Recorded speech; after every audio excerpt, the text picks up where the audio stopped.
Fellow Zimbabweans, I'm pleased by the commendable manner in which you continue to respond to the lockdown in our quest to contain the spread of Covid-19 pandemic. It is now 34 days since we began the national lockdown. To date, our country has had 34 confirmed cases. Of these, 5 have recovered, while 4 are late. 5 of the 10 provinces have recorded positive cases. From the upward trajectory of infections, it is evident that our country is yet to reach its peak. The pandemic has continued to put strain on both the nation's livelihood and on businesses. Its adverse impact on the economy and on social lives has been severe. As we plan to slowly return to a normal way of life, it is important that we adopt a national strategy of possible exits from the lockdown, informed by the imperatives of Zimbabwe and its peculiarities. Our priority remains to reduce transmissions of COVID-19 and to gradually restart the economy without undermining the efforts to contain the pandemic. A brief study has been made on how some jurisdictions in Africa have contained the prevalence of infections and also how they are adjusting to or exiting from their respective approaches. The results have differed from country to country, with a number witnessing varied levels of spikes in infections after easing restrictions. In our case, the lockdown has proved to be an effective strategy to curtail the proliferation of the disease in the country. In addition, measures such as the mandatory quarantine and isolation of all returnees have been key in achieving low figures. Due to the high rate of imported cases from returnees from the UK, we must scale up public awareness on the danger posed by our returnees from the UK and other hot spots. Our response to the challenge of COVID-19 has been enhanced by the establishment of the COVID-19 National Task Force to lead and manage the national response. This structure, together with the setting up of the COVID-19 Disaster Fund, saw a multi-sectoral response from the private sector, donors, and the international community, which enriched our collective resources, competencies, and skills.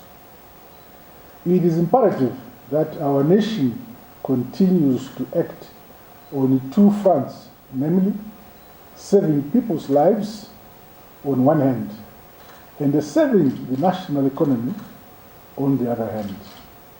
Hence, we have gradually lifted lockdown restrictions in some sectors, such as mining and the marketing of tobacco.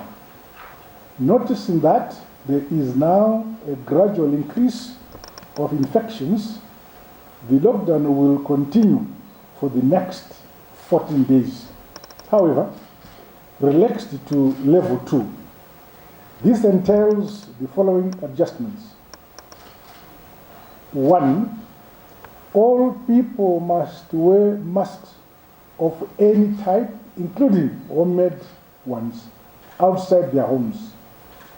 2.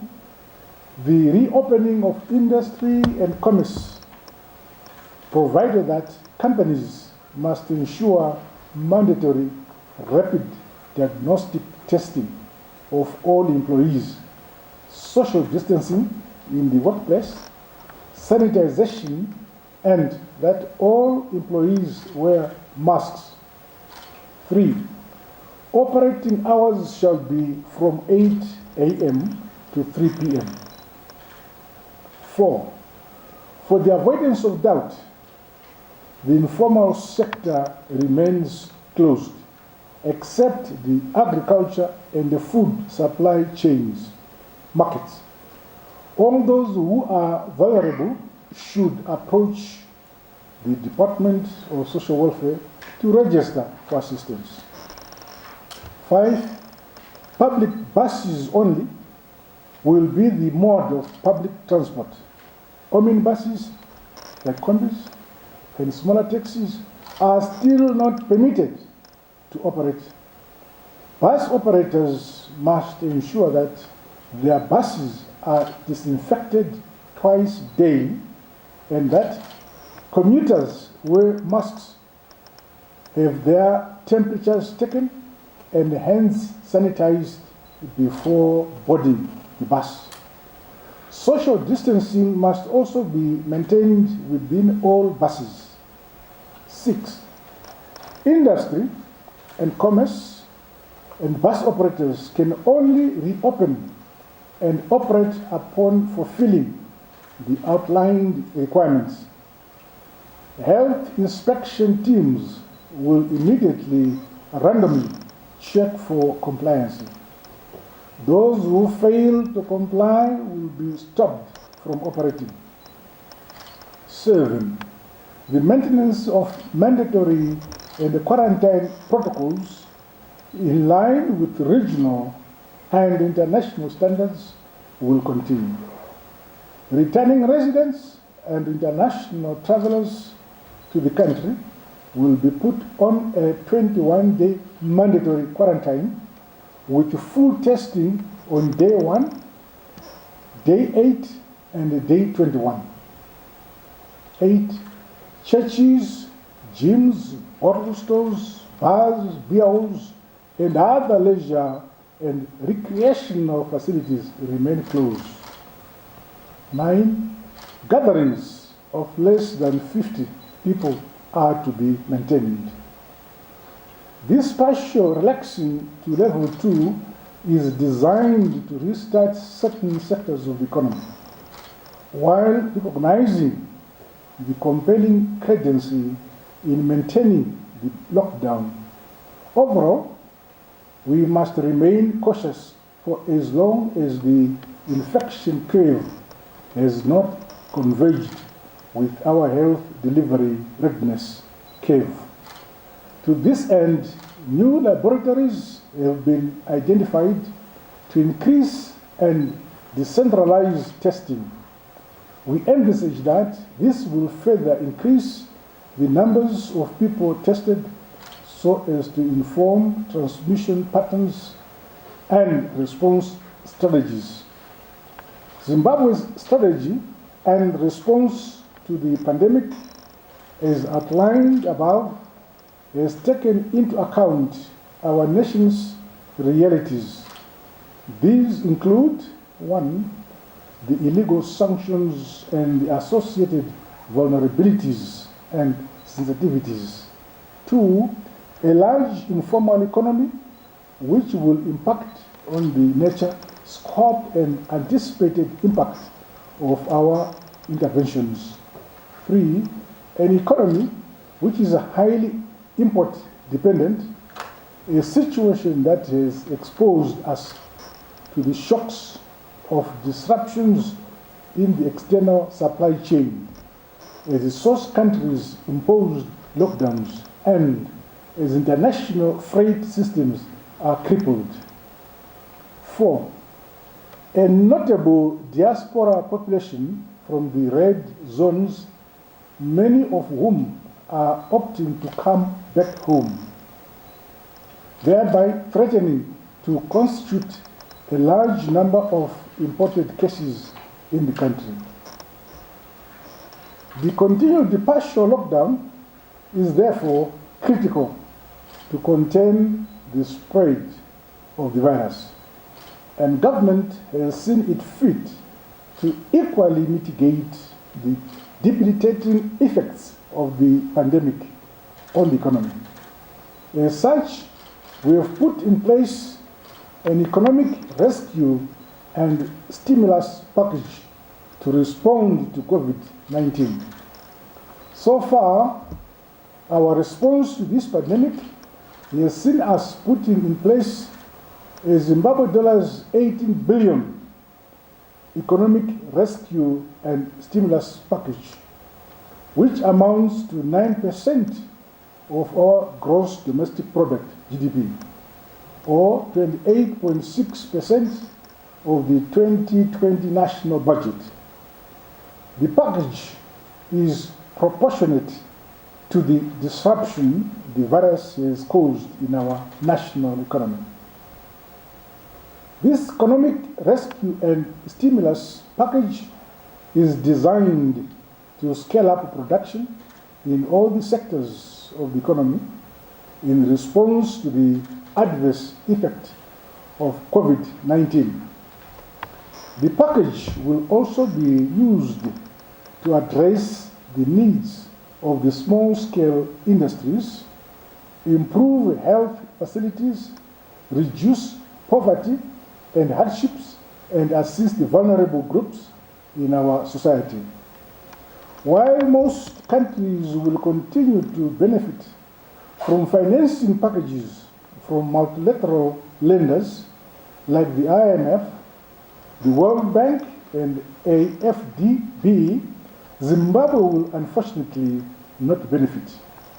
However, we remain grateful for the bilateral support we continue to receive from countries such as the People's Republic of China, the United Kingdom, India, United States of America, the United Arab Emirates, African Union, and the European Union, among others.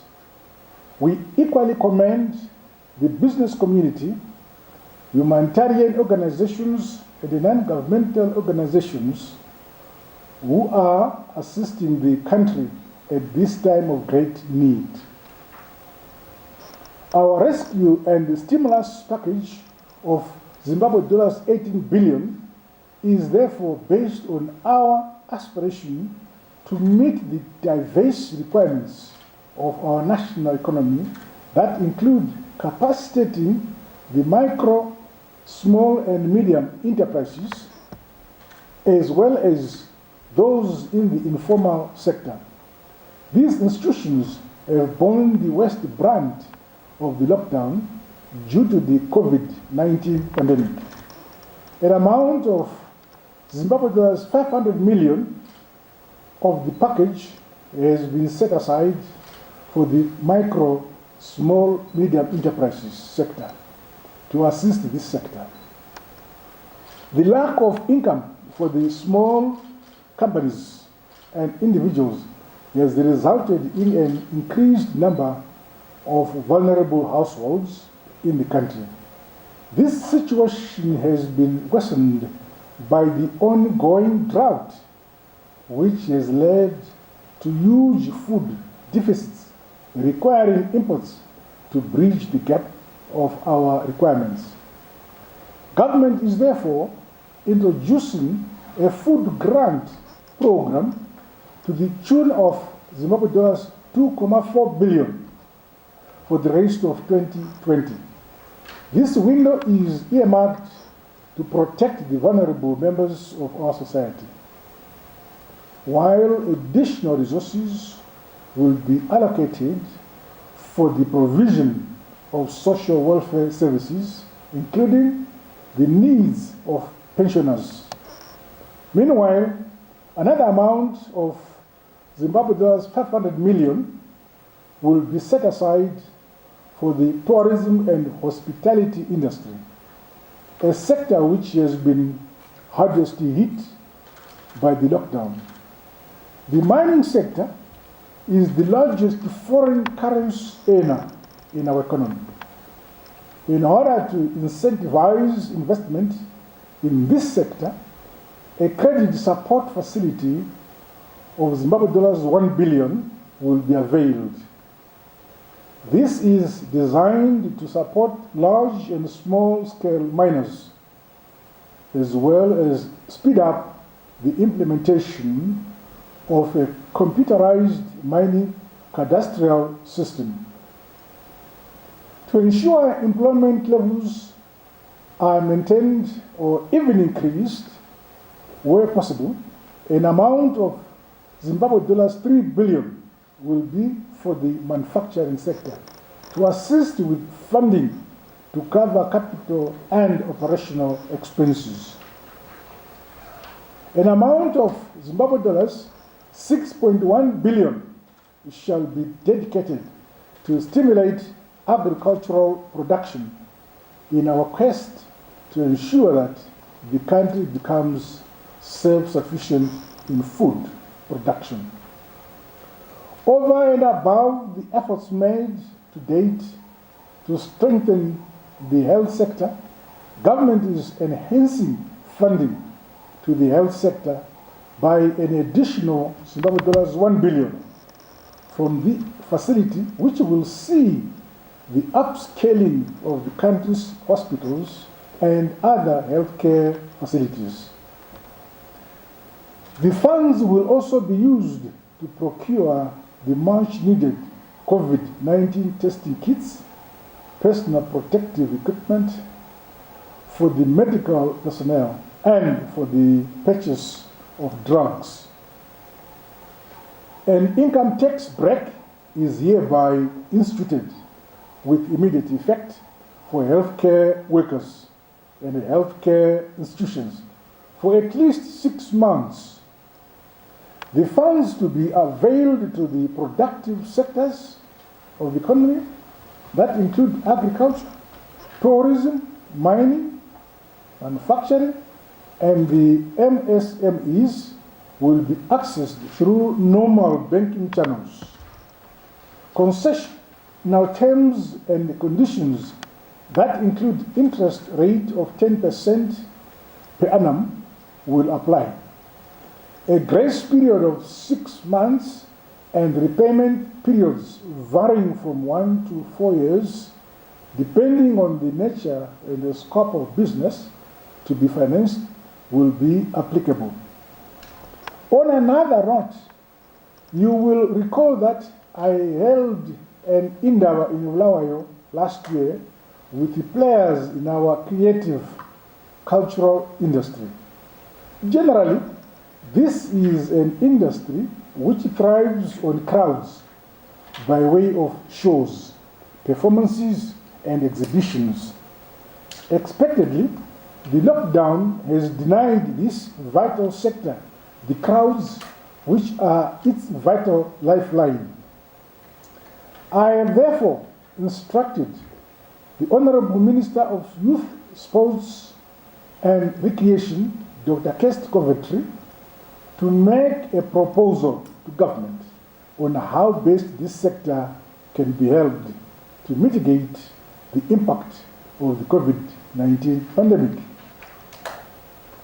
We are optimistic that this 18 billion Zimbabwe dollars economic rescue and stimulus package will relaunch the Zimbabwean economy on a strong trajectory characterized by higher productivity and supportive of job retention and creation. Turning to the education sector, we are all aware that the current COVID-19 pandemic has disrupted teaching and learning in schools, colleges, and universities. The ministries of primary and secondary education and that of higher and tertiary education, innovation, science, and technology development have been in constant consultations with parents, guardians, teachers, heads of schools, principals of colleges, university vice chancellors, and the teachers' unions on how to ensure the safe reopening of schools, colleges, and universities. Discussions are ongoing. However, it is clear that our country is not yet in a position to reopen schools, colleges, and universities. A number of health conditions must be met first to guarantee the safety of people's students, teachers, other workers in the education systems, and the entire nation. To this end, the two ministries of education are working closely with the Ministry of Health and Child Care and the Ministry of Finance and Economic Development with regards to the necessary steps towards the reopening process. Government is aware that there are final examination classes which are scheduled to complete their studies this year, including others who were left with a few weeks to complete their programs. The reopening strategy will thus prioritize students who are taking their final examinations this year. Furthermore, the two ministries are working with the Ministry of Finance and Economic Development and other cooperating partners to put in place online and distance learning facilities to ensure that the students continue having access to learning materials. The announcement of the reopening dates will be made at the appropriate time, but for now, schools remain closed. I appeal to all stakeholders to continue to appreciate and recognize that the impact of the COVID-19 pandemic presents a continuously evolving health situation that requires extreme caution on the part of government in order to protect everyone in the entire nation. We would rather err on the side of caution and not on the side of recklessness. We are all individually and collectively responsible for the implementation of these measures. Let us all play our part. God bless you all. God bless Zimbabwe. I thank you.